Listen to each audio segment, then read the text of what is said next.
anoo wanaagsan daawadayaal iyo dhageystayaal meel walba aad ka daawanaysaan kana dhageysanaysaan warbaahinta qaranka kusoo dhawaada barnaamijka raadraaca waxaa marti ugu ah xarunta dhaxan ee la jooga injineer Cabdikariin Cali Nuur wasiirka dib u heshiisiinta iyo dib u dejinta dowlad goboleedka Hirshabelle iyo waliba sidoo kale Cabduqaadir Cumar Cabdulle fiidka loo yaqaano oo ku sugan magaalada Kampala nagala qayb qaadanayna barnaamijka khadka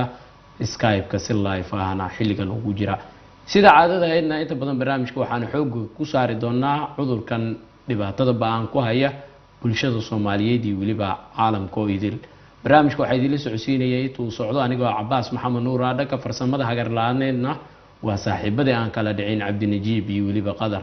mar kale ku soo dhawaada barnaamijka raadraac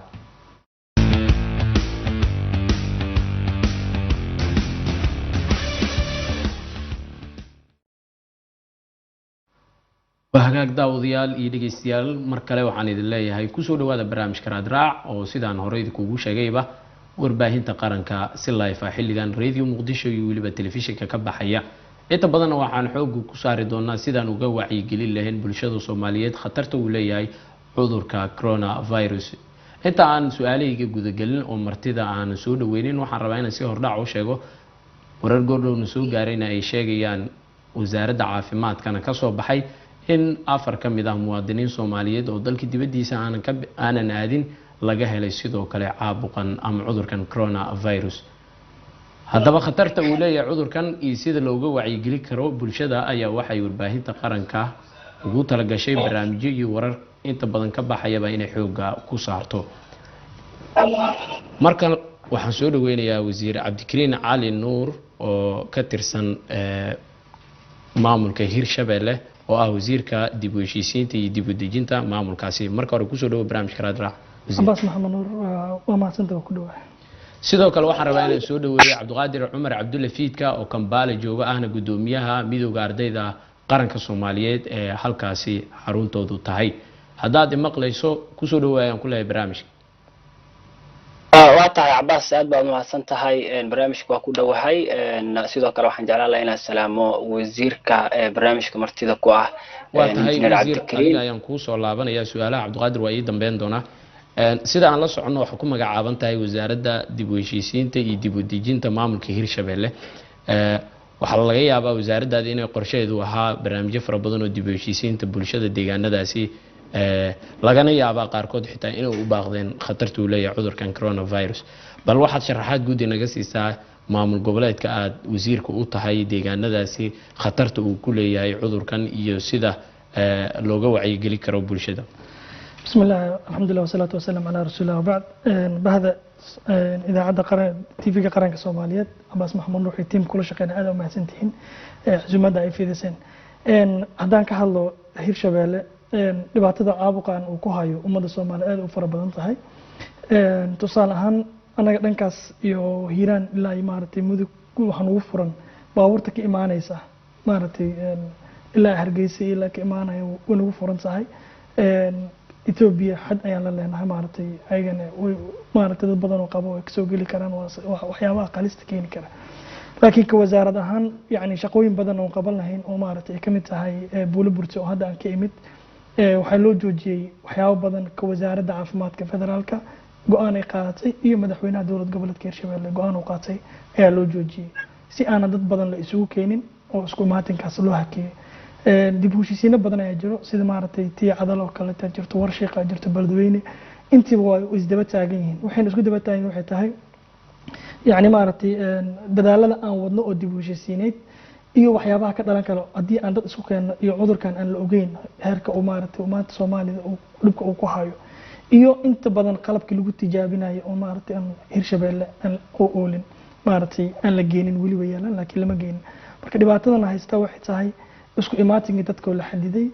maartay iyo iyadoo wax badan dad badan aan la soo keeni karin oo maartay aan haddana aanan haysanin agabkii lagu baari lahaa oo maartay isla markaas aan diyaarsaneyn caqabadahan haysta caqabadaas ay kamid ah qaasatan aad baad u mahadsantahay wasiir markana waxaan aadaynaa magaalada Kampala ee wadanka Uganda oo uu ku sugan yahay Cabduqaadir Cumar Cabdulle fiidka oo ah gudoomiyaha midowga ardayda qaranka Soomaaliyeed ee halkaasi Cabduqaadir waxaan ku leeyahay xaaladihii ugu dambeeyey ee magaalada aad ku sugan tahay iyo khatarta uu ku leeyahay soomaalida halkaasi ku nool bal faahfaahin naga siiya anigii daawadayaasha iyo dhegeystayaasha warbaahinta qaranka. cabaas aad iyo aad baa umahadsan tahay adigii dhammaan bahda howlwadeenada telefishinka qaranka soomaaliyeed. guud ahaan marka la fiiriyo cudurkan runtii meelo badan ayuu si xoogan ugu fiday, laakiin Uganda marka loo fiiriyo kiisaska tirada kiisaska oo kaleenta marba marka ka dambeysa way sii kordhayeen. tusaale ahaan shalay oo kaleenta waxaa baaritaan lagu sameeyey ilaa iyo 150 ruux oo dhammaantood markaas negative. soo marka hadda guud ahaan tirada waxay taagan tahay 250 ruux oo laga helay caabuqan oo u badan muwaadiniin reer Uganda ah. dad ajaaniba ku jira laakiin tiradoodu ma badna. inta badanna dadkani waa dad ka soo galay dibadda sida wadamada Imaaraadka Carabta, London iyo Mareykanka. caqabadaha markaas ugu badan dhacay ama waxaa ka mid ahaa in dadkii markay yimaadeen ay gobolladii dalka ay ka deganaayeen inay usii safreen oo ay sidaasi markaasi cudurkii dad kaloo gobollada dawladdu ay kasoo qabatay laga helay. marka cabaas guud ahaan marka loo fiiriyo wadanka cabsi badan ayaa jirta oo in cudurkii magaalada uu ku jira ah. dhanka Soomaalida marka loo fiiriyana shalay ayaa igu dambeysay oo aan mar tagay xaafadda inta badan Soomaalida halkaani Kambale ay ka degan yihiin oo lagu magacaabo Kisenyi. waxaad moodaa nolosha in sidii caadiga ahayd ee xilligii hore ay loo kala adeeganayo la isku salaamayo marka loo fiiriyo xagga bulshada Soomaaliyeed halkan ku dhaqan inay si caadi ah markaasi oo laga dareemaynin taxadar badan oo ku saabsan fayraskan runtii dhibaatada badan dunida ku haya. marka kaliya waxaad moodaa in Soomaali ahaanteena aan si fiican u dhaqan gelinay bandowgii 7 fiidnimo marka la gaaro ahaa oo qof socon kara aanan markaasi la arki karin. laakiin sida kale nolosha caadiga ah xagga Soomaalida waxaa moodaa in caadi la isku salaamayo, meelihii la isku fariisanayo, la isla shaaxabayo, markii 7 ay soo dhowdahayna in la kala xaroodo markaasi la kala tago. laakiin marka laga soo tago meesha Soomaalida ay ku badan yihiin meelaha kale Soomaalida degan runtii waa dad guryahooda jooga inta badan sidoo kale intana la socda fariimaha iyo sidoo kale wacyigelinta ay bixinayaan hay'adaha caafimaadka iyo wasaaradda caafimaadka intuba. marka xagga dawladda kale loo fiiriyo wadankan Uganda waxaa jira dad badan runtii oo noloshooda ay ku tiirsaneed kuwa maalintii soo shaqeysta. marka madaxweynuhuna dhowr mar ayuu hadlay, caawa ayuu markiisii 9aad hadda intaanan barnaamijka soo galin uu ku jiray uu hadlayay. waxay dawladdu bixisay cuntooyin markaasi la siinayo dadka sidaas oo kale ay saameysay xagga nolosha oo aanan markaasi inay shaqo tagaan noloshoodii markaasi maalintaas waxay cuni lahaayeen oo ay ku noolaan lahaayeen inay soo shaqeystaan maadaama la xiray dhammaan ganacsiyadii marka laga reebo meel lagu iibinayo cuntada la cunayo iyo sidoo kale inta dawooyinka waxaanan ahayn waa la mamnuucay in ay shaqeeyaan. marka guud ahaan marka la fiiriyo xaaladda runtii sidii loo geliyay lockdown-ka waxaad moodaa in xagga nolosha wax badan ay markaasi iska bedeleen. waa garta Cabduqaadir, Soomaalidu ma waxay joogtaa caasimadda dalka Uganda oo kaliya mise gobolada dalka sideese u qaataan amarada kala duwan ee ka soo baxaya madaxda dalkaasi? cabaas Soomaalida marka laga soo tago caasimadda Kampala waxaa jira arday Soomaaliyeed oo ku sugan magaalooyinka waaweyn gobolada dalkan sida Mbarara iyo Mbale oo runtii aan iska warhayno ardaydu ay joogaan. runtii waa dad inta badan degan jaamacadaha hostello ku dhex yaala jaamacadaha ay dhigtaan iyo banaankaba way degan yihiin. marka wax hadda problema ama saameyn weyn oo ardaydaasi ay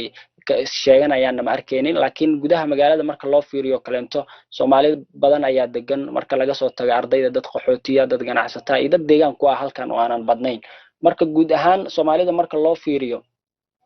runtii awaamirtii way qaadanayaan, laakiin mararka qaar waxaa moodaa in aan ka yara iska yara dhagatirayno. mararka qaar hadda waxaad arkaysaa xitaa dad Soomaaliya oo boodooyinkii la mamnuucay saaran oo mararka qaar ama la xiro ama dhibaatooyin kala kulma way jiraan. marka guud ahaanna waa la mamnuucay in dadka caadiga ah ay raacaan gawaarida iyo mootooyinka. kaliya waxa ay qaadi karaan waxa ay tahay sida cargo oo kalento inuu alaab qaado boodhadii ama gaarigii inuu alaab qaado maahan looma ogola inay dadku raacaan marka mararka qaar waxaad arkaysaa wadooyinka adigoo lugeynaya qof Soomaaliya oo saaran mootadii meelaha waaweyn oo ciidamada booliiska ah ay joogaan ahayn oo marayaan marka taas oo kale marka loo fiiriyo iyo marka laga hadlayo kala fogaanshaha bulshada suuq oo kale marka tagto dadka ma follow gareynayaan Soomaalideena joogta Kampala oo kale marka fiiriso in markii ganacsigii wixii la kala iibsanayay sida awaamirtii madaxweynuhu ahayd in masaafada dadka ay kala fogaadaan inaanan la isku dhawaanin waxa soo dhan marka fiiriso waxa moodaa xoogaa in culays badan ka jiro ama dadkii aysan qaadanaynin in ay taxadarkaas badan ay muujiyaan marka inta badan Soomaalideena waxa lagu dhahayaa dadka qaar oo kale marka dhahdo war sidaan ma ahan talooyinkii iyo waxa waaye si cudurkan looga badbaado qof walba gurigiisa ku sugnaado hal la sameeyo waxyaabaha hay'adaha caafimaadku iyo fariimaha soo baxaya aad arkaysaan inta badan marka waxa moodaa in aysan ku baraarugsaneyn oo xitaa mararka qaar Soomaalida ay aaminsan yihiin in kiisaskan waxa su'aal ay ku weydiinayaan oo ahba ilaa hadda ma jira Uganda qof u dhintay cudurkan maya marka waxa ka dhacsan in markaasi sax ahaanshahaas ama dawladda sidoo laga yaabo sida wararka qaar oo kale inta mararka qaar dadka isla dhaxayaan kiisaskaas faraha badan ma jiraan dawladda lacag ku raasanaysa wax saasa wali Soomaalideena ka dhacsan marka loo fiiriyo taxadarku xaqiiqadii ma badna waxaan ognahay mas'uuliyiin Soomaaliyeed oo xilka aan iraahdee dalkan Soomaaliya xilal kala duwan ka soo qabtay in ay ka mid yihiin dadka u geeriyooday xanuunkan inagoo og doorka safaaradda Soomaaliyeed ee Kampala ay ka qayb qaadanayso wacyigelinta bulshada halkaasi ku dhaqan maxay kula tahay caqabada ay u qaadan la yihiin ama wacyigelintaasi ay wado safaaradda sida ay ula falgali la yihiin maxay tahay caqabada hortaaganaya disleedahay Abbas runtii sax waaye wacyigelintu ma yara marka loo fiiriyo hadda inta badan waxaynu nahay dad isticmaala baraha bulshada marka laga soo tago wacyigelinta ka socota gudaha Uganda tan ay bixinayso dawladda tan ay bixinayso